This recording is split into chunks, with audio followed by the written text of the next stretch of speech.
শুভেচ্ছা ও অভিনন্দন। পুজোটা আপনাদের প্রত্যেকের ভীষণ ভালো কাটুক এই কামনা করে আজকের ভিডিওটা শুরু করছি। তাহলে দেখে নেওয়া যাক আজকের ভিডিও।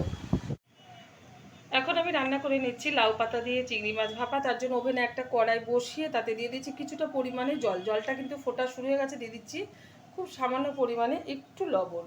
দিয়ে দিচ্ছি টুকরো করে রাখা লাউ শাক, ডাঁটা সমেত নিয়েছি, কচি ডাঁটা আর লাউ শাক নিয়েছে।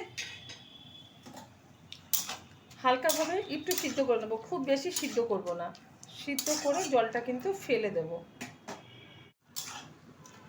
লাউ শাকটা কিন্তু হালকাভাবে এই যে সিদ্ধ করে নিয়েছি। এবার আমি ওভেনটা বন্ধ করে এই যে জলটা আছে এটা ছেঁকে ফেলে দেব।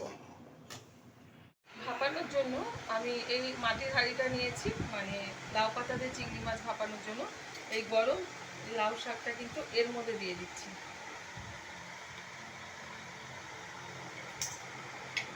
দিয়ে দিচ্ছি এখানে কিছুটা চিংড়ি মাছ, ছোটো সাইজের চিংড়ি ব্যবহার করেছি আমি।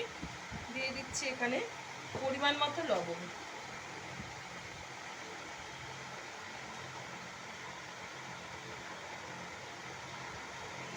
দিয়ে দিচ্ছি এখানে লঙ্কার গুঁড়ো 1 চামচ মতো দিয়ে দিলাম। ভালো কালার আসার জন্য দিয়ে দিচ্ছি কাশ্মীরি লঙ্কার গুঁড়ো। দিয়ে দিচ্ছি 1/2 চামচ হলুদ গুঁড়ো।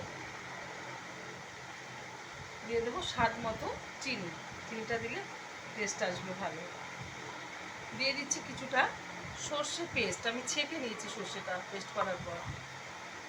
দিয়ে দিচ্ছি এখানে কাজু আর পোস্ত একসাথে বেটে নিয়েছি, সেটা কিছুটা পরিমাণে এখানে ব্যবহার করছি। 4 চামচ 5 চামচ মতো ব্যবহার করলাম, 6 চামচ মতো। দিয়ে দিচ্ছি এখানে কাঁচা সর্ষের তেল। সবগুলো উপকরণ খুব ভালোভাবে আমি চামচের মাধ্যমে মাখিয়ে নিচ্ছি। যেহেতু গরম শাকটা সেই কারণে আমি চামচের মাধ্যমে মাখিয়ে নিচ্ছি। আপনারা কিন্তু এটা হাতের মাধ্যমে মেখে নিতে পারেন ঠান্ডা হয়ে যাওয়ার পর। এখানে কিন্তু কোনো জল ব্যবহার করব না। এই যে আমি যে শাকটা সিদ্ধ করে নিয়েছি আর বাদবাকি যে উপকরণগুলো দিলাম এতে কিন্তু অনেকটাই এই যে ঝোল ঝোল এখনই মনে হচ্ছে। এতে খুব সুন্দরভাবে চিংড়ি মাছটা ভাপা হয়ে যাবে। এখন দিয়ে দিচ্ছি ওর উপরে একটা ঢাকনা। এখন আমি এটা ওভেনে বসিয়ে 10 মিনিট ভাপিয়ে নেব। হাইটা আমি ওভেনে বসিয়ে দিয়েছি। প্রথম একটু হাই আছে 2 থেকে 3 মিনিট মতো আমি এটা রান্না করে নেব, তারপরে একদম লো আছে রান্না করে নেব। মোট টোটাল 10 মিনিট আমি এটা ভাপিয়ে নেব। 10 মিনিট বাদে আমি ওভেনটা বন্ধ করে দিচ্ছি। এবার খুলে দেখাচ্ছি।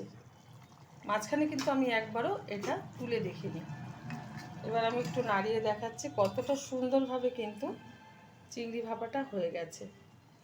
এখন আমি এটা নামিয়ে আর এরকম অবস্থাতেই রেখে দেবো। আর গরম গরম ভাতের সাথে এটা সার্ভ করব। আপনারা অবশ্যই ট্রাই করবেন। দেখা হবে পরের ভিডিওতে নতুন কোনো রেসিপি নিয়ে। ধন্যবাদ।